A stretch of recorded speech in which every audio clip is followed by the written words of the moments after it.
তিনটা আসন পরিচালনার জন্য তিনজন পরিচালক উনি বানিয়ে দিয়েছেন। এই পরিচালকগণই মূলত আমাদের নির্বাচন তিনটা আসন পরিচালনা করছেন। উনি ওভারঅল তদারকি করেন।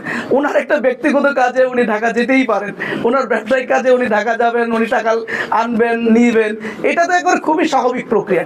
আমার কথা হলো এই স্বাভাবিক প্রক্রিয়াটাকে অস্বাভাবিক প্রক্রিয়া নিয়ে যাওয়ার পিছনে একটা ষড়যন্ত্র এবং দুরভিসন্ধি আমরা গন্ধ পাচ্ছি নির্বাচনে একদিন আগে। অথচ দেখেন 22 কোটি টাকা বিএনপির একজন এই ঠাকুরগাঁওর বড় নেতার বিরুদ্ধে অভিযোগ আসলো।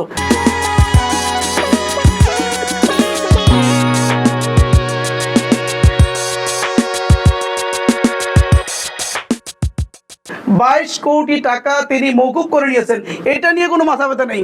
গতকাল কয়েকদিন ধরে আমরাও দেখতে পাচ্ছি যে বিভিন্ন জায়গায় বিএনপি যুবদলের লোকজন টাকা নিয়ে ধরা খাচ্ছে, 10 লক্ষ বিতরণকালে ধরা পড়তেছে। তো সেটা নিয়ে কোনো মাথা ব্যথা নাই। উনি ঢাকা থেকে ওনার ব্যবসায়িক প্রয়োজনে টাকা ঠাকুরে আনবেন, এরকম একটা ব্যক্তিগত বিষয় নিয়ে এরকম আচরণ করাটা, উনি একজন বয়োজ্যেষ্ঠ মানুষ, কিন্তু ইতিমধ্যে এই হয়রানি করার কারণে উনি অসুস্থ হয়ে গেছেন। ওনাকে কিন্তু হসপিটালে ভর্তি করা হচ্ছে। আমরা তার জন্য দোয়া করি, আল্লাহ তাকে সুস্থ রাখুন। আমি মনে করি এই সময়টাতে নির্বাচনে একদিন আগে এই হয়রানিটা করাটার অর্থই হলো বড় ধরনের কোনো ষড়যন্ত্রের গন্ধ আমরা দেখতে পাচ্ছি কোনো সংস্থার পক্ষ থেকে। না না, এটা একটা নির্বাচনের উপর প্রভাব পড়ার কোনো বিষয় না। কেন প্রভাব পড়বে? একটা ব্যবসায়িক বিষয়। আমি তো আসলে ওই বিষয় নিয়ে আজকে সাংবাদিক সম্মেলন ডাকিও নি। আমি সাংবাদিক সম্মেলন ডেকেছি, আমি এতদিন ধরে কাজ করলাম, আগামীকালে নির্বাচনের আগ মুহূর্তে আমি এটা ব্রিফিং করবো। আপনারা প্রশ্ন করলেন বিধায় এটার উত্তর আমি দিলাম। আপনাদের উপরে একটা দায়িত্ব আছে। আমি মনে করি এটা আমার ভোটারদের উপরে কোনো ধরনের প্রভাব তৈরি করবে না, কারণ এটা কোনো অবৈধ জিনিস না, এটা কোনো মানে অ্যাবনর্মাল কোনো জিনিস না, এটা এস্টাবলিশড। এটা তো আছেই, একদল জয়ী হবে আরেক দল পরাজিত হবে, এটাই তো হলো স্বাভাবিক একটা নির্বাচনে।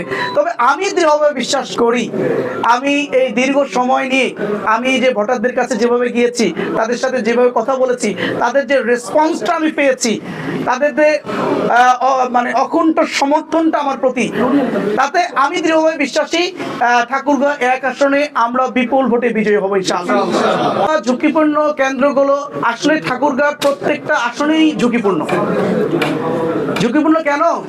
এখানে যখন একটা দলের পক্ষ থেকে বলা হয় যে ভোট পাবে দাঁড়িপাল্লা আর জিতবে হলো ধানের শীষ, বোঝাই যায় যে একদিকে তারা ভোট যে পাবে না জনগণের, এটা মানে তারাও বুঝে গেছে।